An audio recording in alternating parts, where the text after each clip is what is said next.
DLC, eh? I think Dagon was free? This is Dagon. You ready for some cosmic horror? Dagon is a faithful interactive adaptation of H.P. Lovecraft's work, focused on story and atmosphere. You will not find difficult choices, action sequences, or inventory management here, and movement is limited to progressing through locations along with the plot. I am writing this under an appreciable mental strain, since by tonight I shall be no more. During the game, oh, I can play with my controller. I shouldn't though, because that gets me away from the mic. During the game, you will encounter interactive elements. Some of them will allow you to continue your journey. Others reveal interesting facts about the original short story, its historical background, and the author. Some of the trivia is hidden. In order to find these secrets, focus your eyes and look for the Elder sign. You can also access all the found facts later. They'll be available in the main menu. Nice! First,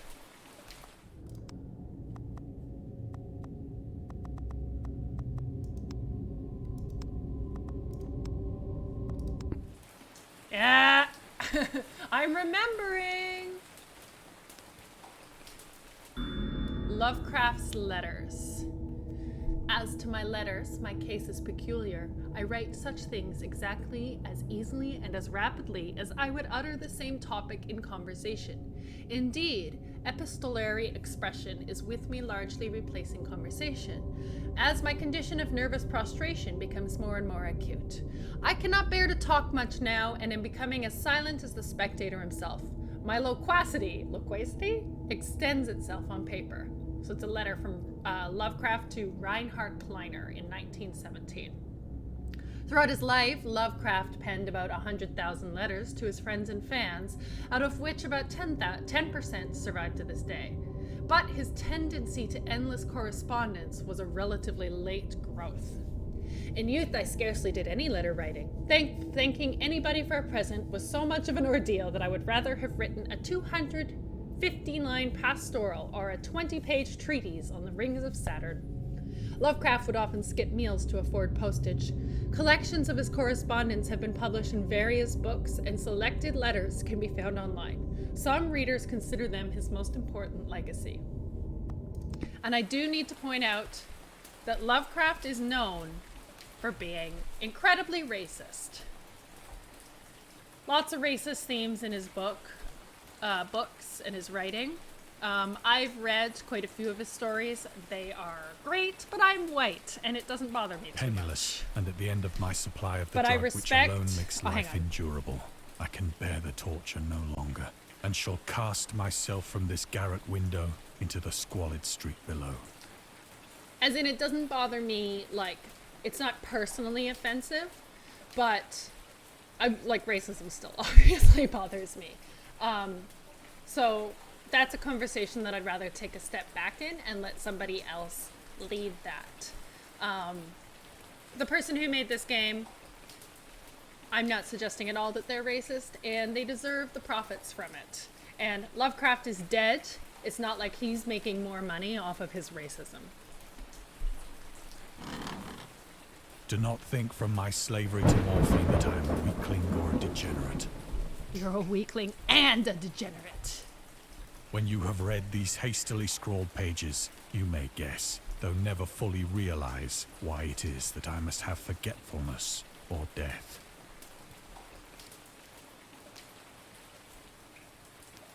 Morphine. Morphine entered into use in the 19th century and was routinely administered to treat severe pain during the American Civil War in the mid-1800s. I actually don't know when that was. I'm not American. My history and geography are both terrible. And World War I. It was also sold without restrictions until World War I. Morphine became more popular after the invention of the hypodermic syringe around 1854. I wonder how they used to consume morphine before needles. Sir Turner, who first isolated the substance, originally named it morphium after Morpheus, the great god associated with dreams. At the time when Dagon was published, morphine abuse, known as soldier's disease, already posed a big problem in the US.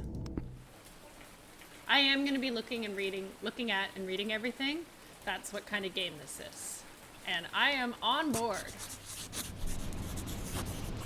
It was in one of the most open and least frequented parts of the broad Pacific that the packet of which I was supercargo fell a victim to the German sea raider.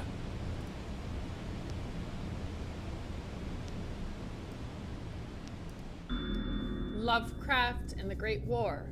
Dagon was written around a month after the US entered World War I. Lovecraft was actively interested in its course. He composed many poems in which he gave encouragement to soldiers and commented on the events unfolding in Europe. He tried to enlist in the armies, which he mentions in one of his letters to Kleiner. Some time ago, impressed by my entire uselessness in the world, I resolved to attempt enlistment despite my almost invalid condition. I didn't know he was not physically well. I argued that if I chose a regiment soon to depart for France, my sheer nervous force, which is not inconsiderable, might sustain me till a bullet or piece of shrapnel could more conclusively and effectively dispose of me. But even though he passed the physical exam, his mother prevented him from going to the war. Mom, please. She has threatened to go to any lengths, legal or otherwise, if I do not reveal all the ills which unfit me for the army. I did not know that.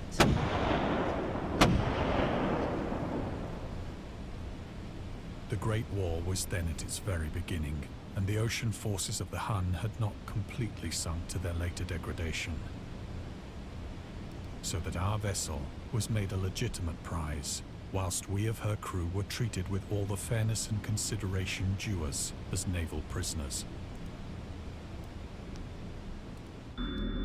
The Huns, I was curious about this, so I'm glad they're answering it, were Central Asian nomads who established a dominion in Europe and invaded the Roman Empire in the 5th century.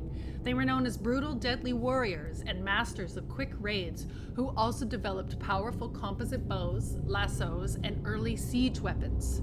During World War I, the British used the word Hun as a synonym for Germans. Oh, because yeah, I was thinking like Attila the Hun. In order to emphasize their brutality. However, the term originated when the German Emperor Wilhelm II gave a speech to his troops in 1900 before they embarked to China. Should you encounter the enemy, he will be defeated.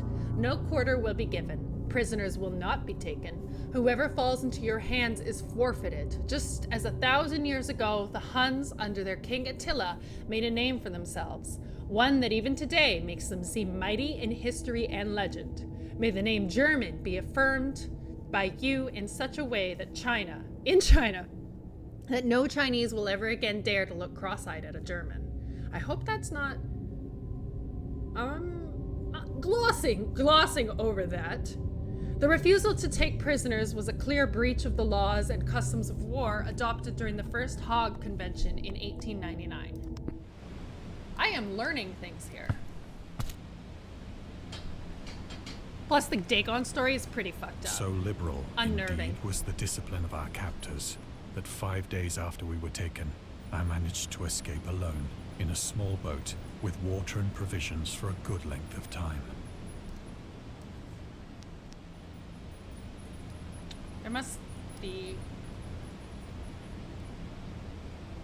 something I could click on that doesn't advance the plot. Okay. When I finally found myself adrift and free, I had but little idea of my surroundings. This game is Never beautiful. a competent navigator, I could only guess vaguely by the sun and stars that I was somewhat south of the equator.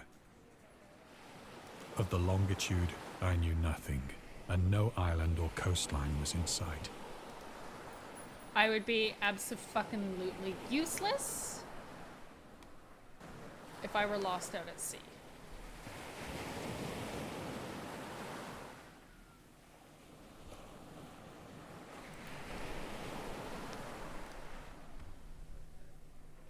The weather kept fair, and for uncounted days I drifted aimlessly beneath the scorching sun, waiting either for some passing ship or to be cast on the shores of some habitable land.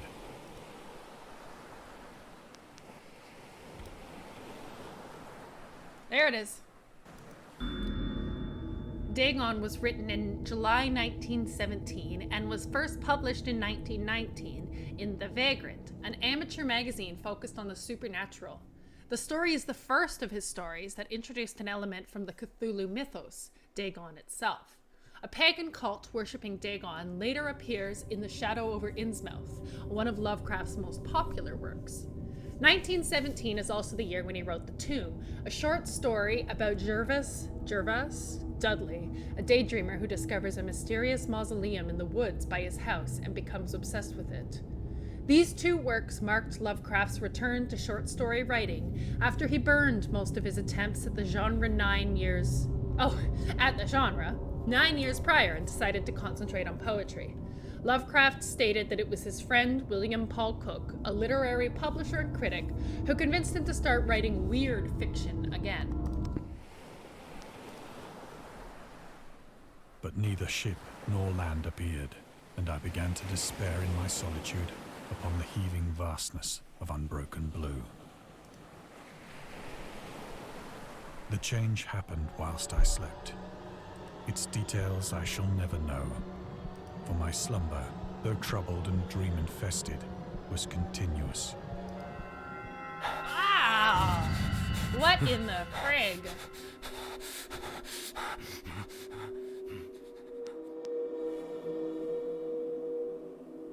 Do we see any symbols?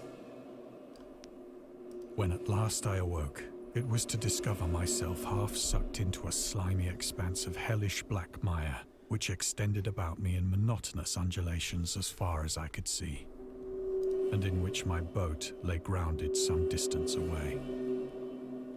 Though one might well imagine that my first sensation would be of wonder at so prodigious and unexpected a transformation of scenery, I was in reality more horrified than astonished. For there was in the air, and in the rotting soil, a sinister quality which chilled me to the very core. The region was putrid with the carcasses of decaying fish, and of other, less describable things which I saw protruding from the nasty mud of the unending plain. Ooh! Perhaps I should not hope to convey in mere words the unutterable hideousness that can dwell in absolute silence and barren immensity. There was nothing within hearing, and nothing in sight, save a vast reach of black slime. Yet the very completeness of the stillness and the homogeneity of the landscape oppressed me with a nauseating fear. The sun was blazing down from a sky which seemed to me almost black in its cloudless cruelty, as though reflecting the inky marsh beneath my feet.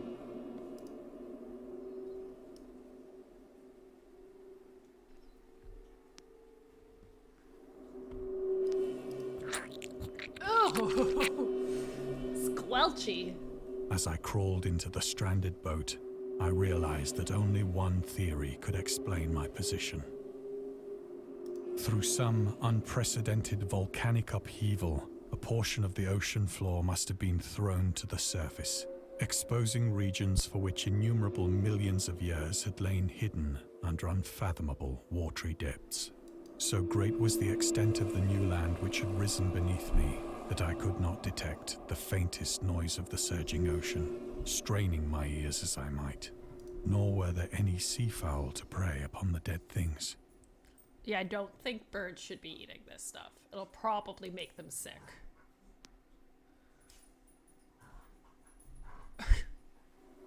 Piper's just wrestling in the background with either Bowser or Jasper. For several hours I sat thinking or brooding in the boat, which lay upon its side and afforded a slight shade as the sun moved across the heavens. Not that I can look at the sun. As the day progressed, the ground lost some of its stickiness and seemed likely to dry sufficiently for traveling purposes in a short time. That night I slept but little, and the next day I made for myself a pack containing food and water, preparatory to an overland journey in search of the vanished sea and possible rescue.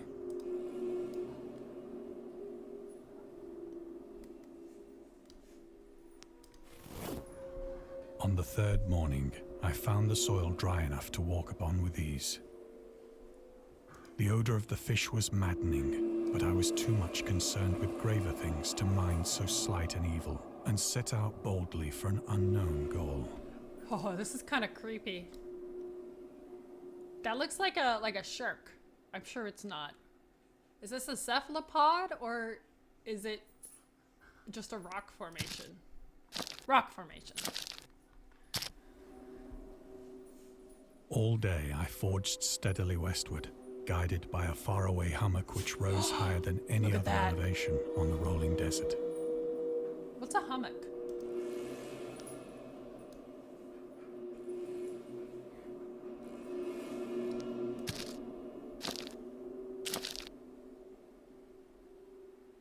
It's a whale. Oh, poor thing. These look like they're from like... Okay, anyone who plays Subnautica? The Deep Sea Treaders. I love Subnautica, one of my favorite games. That night, I encamped, and on the following day still travelled toward the hummock, though that object seemed scarcely nearer than when I had first espied it. I'm assuming a mountain is a hummock. Can I look behind me? No.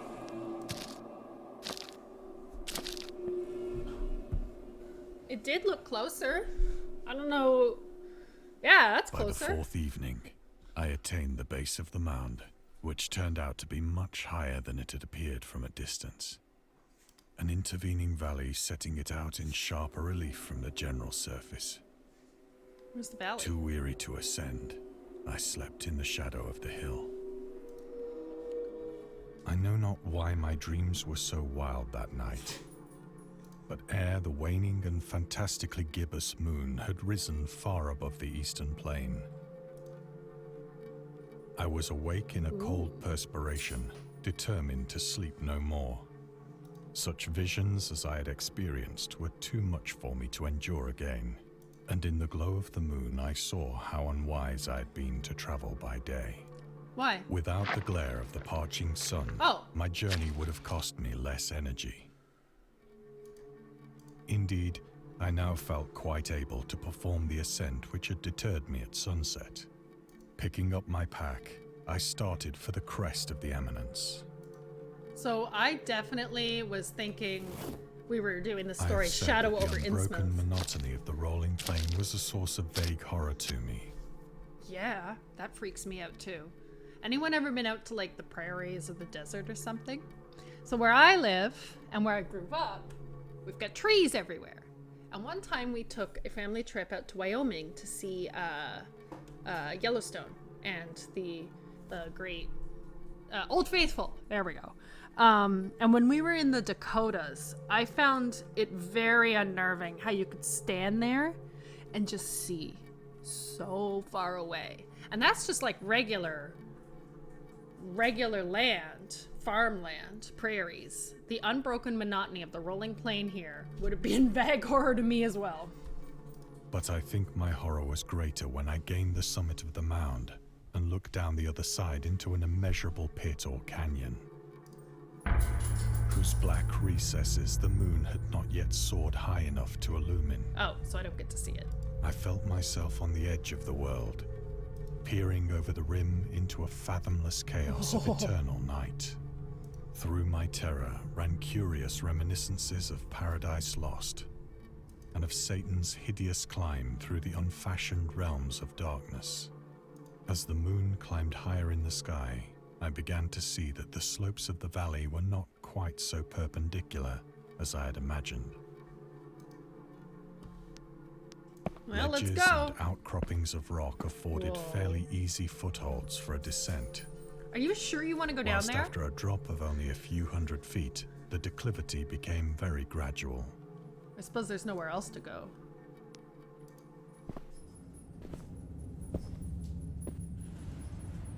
Urged on by an impulse which I cannot fuck is that? definitely analyze, I scrambled with difficulty down the rocks and stood on the gentler slope beneath, gazing into the Stygian deeps, where no light had yet penetrated.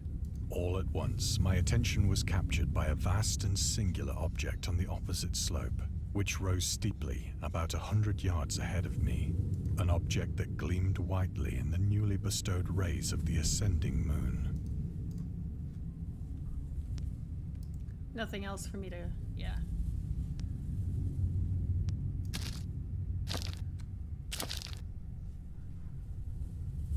That it was merely a gigantic piece of stone, I soon assured myself. Nothing wrong here with this piece of stone. Nothing But at all. I was conscious of a distinct impression that its contour and position were not altogether the work of nature. Oh, right. If you were actually reading the story, you wouldn't know what it looks like. A closer scrutiny filled me with sensations I cannot express.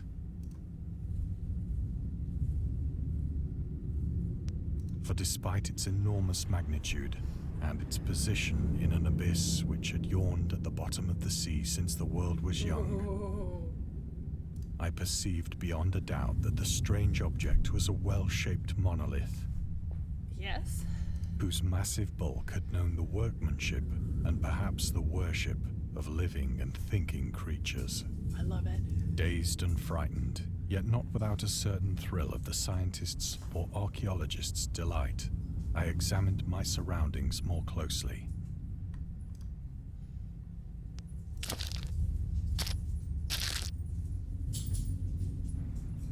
Ooh! The moon, now near the zenith, shone weirdly and Whoa. vividly above the towering steeps that hemmed in the chasm, and revealed the fact that a far-flung body of water flowed at the bottom, winding out of sight in both directions, and It's not almost doing that, lapping though. my feet as I stood on the Oh, slope. maybe I see over there.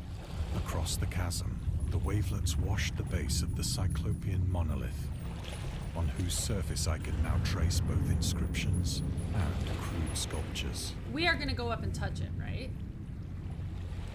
Just checking to see if I'm missing any extra investigating objects. The writing was in a system of hieroglyphics unknown to me, and unlike anything I'd ever seen in books. I like this little shark on the right there, kind of center in the screen, but not the hammerhead. Probably the great white with its mouth Consisting open. for the most part of conventionalized aquatic symbols such as fishes, eels, octopi, crustaceans, mollusks, whales, and the like. Several characters obviously represented marine things which are unknown to the modern world, Look at that Dagon but face. whose decomposing forms I had observed on the ocean-risen Is that plain. a zebra turkey fish over there? It was the pictorial carving, however, that did most to hold me spellbound. Dagon contains many themes and storytelling methods that Lovecraft developed in his later works, such as telling the story through carvings, journals and characters' notes, islands emerging from the ocean, or fictional beings and deities based on real events and mythologies. It's also considered the origin of the popular Cthulhu mythos. Some of Lovecraft's other stories also conclude in a manner similar to Dagon, but let's skip the details in order not to spoil the ending. Plainly visible never a across good the ending. intervening water, on account of their enormous size, were an array of bas-reliefs whose subjects would have excited the envy of a doré. What's a doré? I think that these things were supposed to depict men, at least a certain sort of men, Looks like we got mermen down there. though the creatures were shown disporting like fishes in the waters of some marine grotto, or paying homage at some monolithic shrine which appeared to be under the waves as well. So I believe it's in Shadow of over Innsmouth, where the people who live in the village are kind of like mer people, but not like permanent mer people, more like how you think of werewolves where they can transform. Spoilers for this, but from what I remember, and I read this almost 10 years ago, it's like the people living in the town progressively change until they can only live in the water. Of their faces and forms I dare not speak in detail, for the mere remembrance makes me grow faint. Also, a lot of Lovecraft stories had that kind of description there, where it was like, it was scary, so scary, I don't want to tell you about it. Grotesque beyond the imagination of a Poe or a Bulwer. They were damnably human in general outline, despite webbed hands and feet, shockingly wide and flabby lips, glassy, bulging eyes, and other features less pleasant to recall. Curiously enough, they seem to have been chiseled badly out of proportion with their scenic background, for one of the creatures was shown in the act of killing a whale, represented as but little larger than himself. The illustrations in this I game are remarked, stunning. as I say, their grotesqueness and strange size, but in a moment decided that they were merely the imaginary gods of some primitive fishing or seafaring tribe. Some tribe whose last descendant had perished eras before the first ancestor of the Piltdown or Neanderthal man was born. Awestruck at this unexpected glimpse into a past beyond the conception of the most daring anthropologist, I stood musing whilst the moon cast queer reflections on the silent channel before me. Then, suddenly, I saw it. With only a slight churning to mark its rise to the surface, No! the thing slid into view above the dark waters. Ah! Fearsome and loathsome, it darted like a stupendous monster of nightmares to the monolith, about which it flung its gigantic scaly arms, while it bowed its hideous head and gave vent to certain measured sounds. And then I passed out? I think I went mad then. Oh. Of my frantic ascent of the sloping cliff, and of my delirious journey back to the stranded boat, I remember little.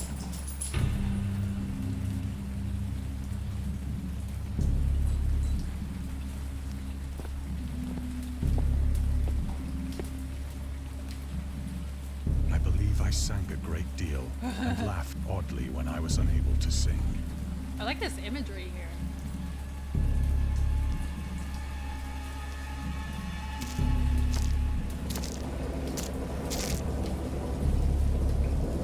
I have indistinct recollections of a great storm sometime after I reached the boat. At any rate, I know that I heard pearls of thunder and other tones which nature utters only in her wildest moods.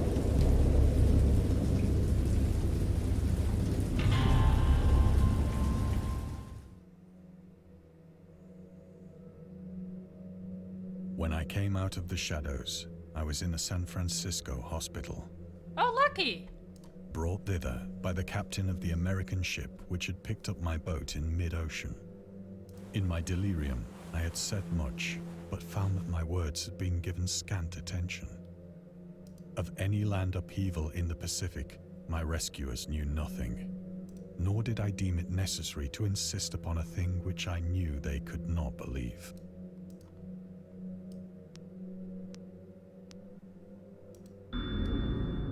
Lovecraft considered himself an atheist and absolute materialist. I don't know what an absolute materialist would be.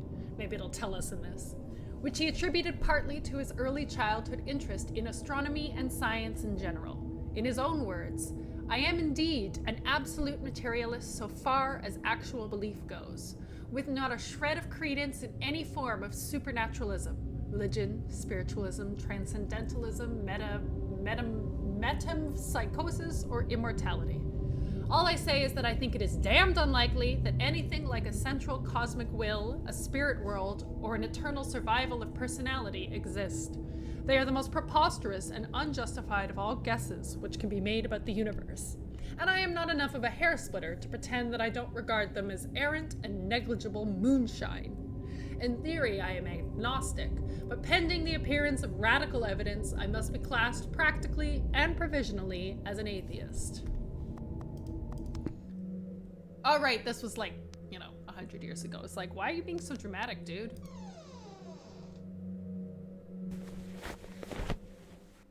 Once I sought out a celebrated ethnologist and amused him with peculiar questions regarding the ancient Philistine legend of Dagon, the fish god.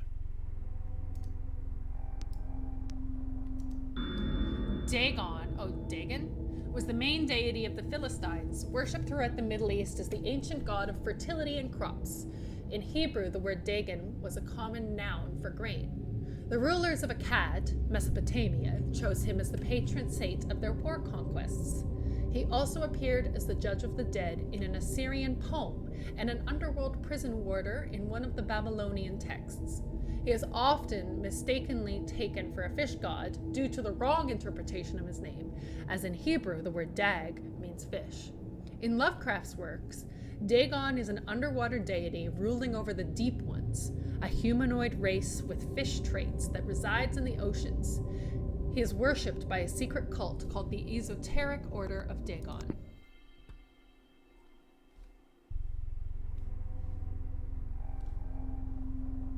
Oh.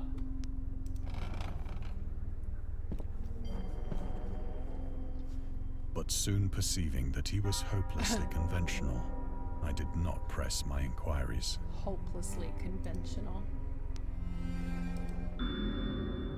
August Derleth was an American writer and anthologist. He also befriended Lovecraft and published many of his works through his company, Arkham House. Although he greatly contributed to the popularization of the author's works after his death, he is surrounded by numerous controversies.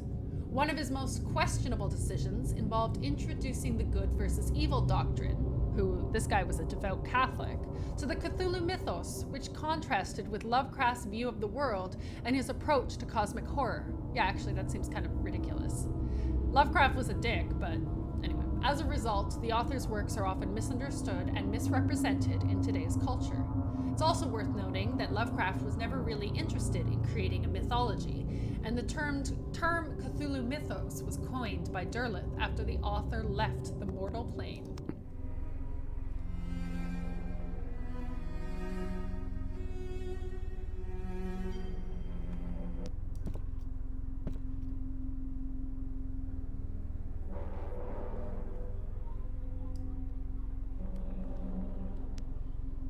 Oh, there we go. These days, the word scientist is a widely accepted term, but at the time Dagon was published, it was subject to a wide debate. After the author used it in the story, critics pointed out that the man of science was a more appropriate term to employ. He admitted that if Dagon were to be reprinted, he would indeed use the phrase they suggested. Scientist was coined as an analog to artist, to be used when referring to those studying different branches of science. Yet, in the 19th and early 20th century, scientific researchers in Great Britain and the United States were of the opinion that man of science, resembling the term man of letters, was the only proper choice. Among other things, it was gender specific, indicating that science was an endeavor to be pursued by only one sex. The term scientist became more accepted only after World War II, and man of science started fading into obscurity as an old-fashioned synonym.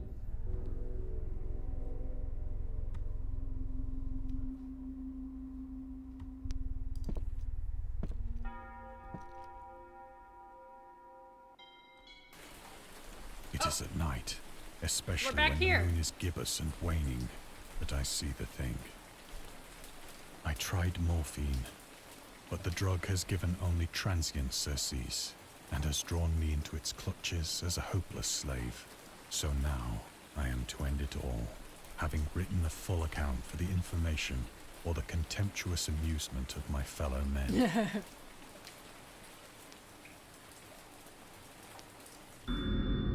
Lovecraft hated tobacco, even though he used to smoke when he was 12.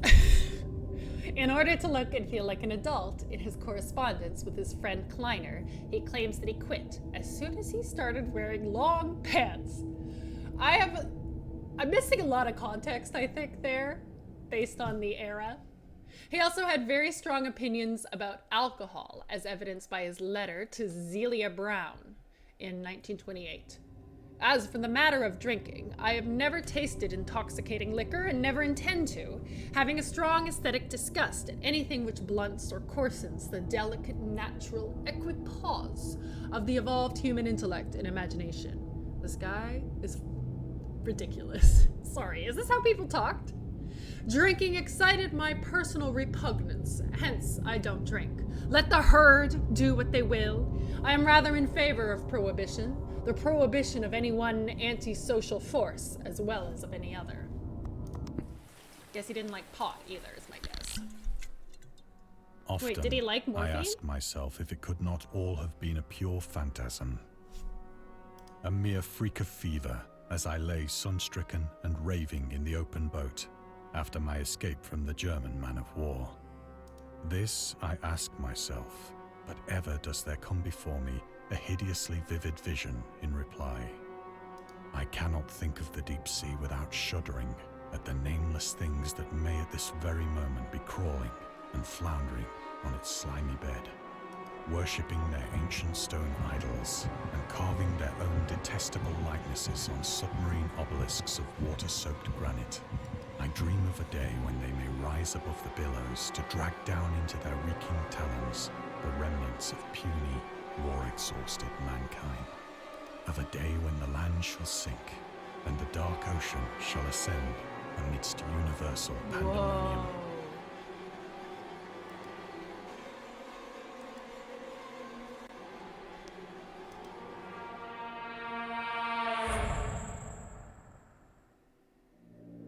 The end is near. I hear a noise at the door, as of some immense slippery body lumbering against it.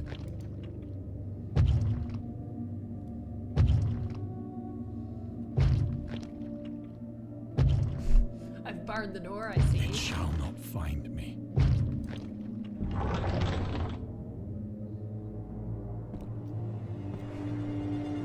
God, that hand! Oh, I didn't even see the hand. The window! The window!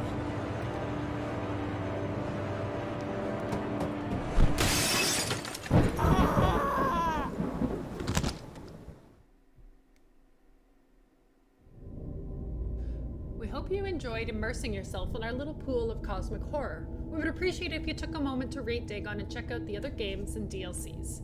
I will definitely be checking these out at some point. This was an interesting way to explore the story. So they alluded to common themes in the endings earlier, and they didn't want to spoil it. I believe a common theme is people going mad, for, you know, the term that they're using. They do not have happy endings. People either die or they live, but they live in fear for the rest of their lives, knowing the cosmic truth and that no one else believes them. I actually genuinely do enjoy Lovecraft stories, and as I said, I'm no expert or primary voice on the man himself. I'm gonna find a good article explaining it and drop that in the description below as well.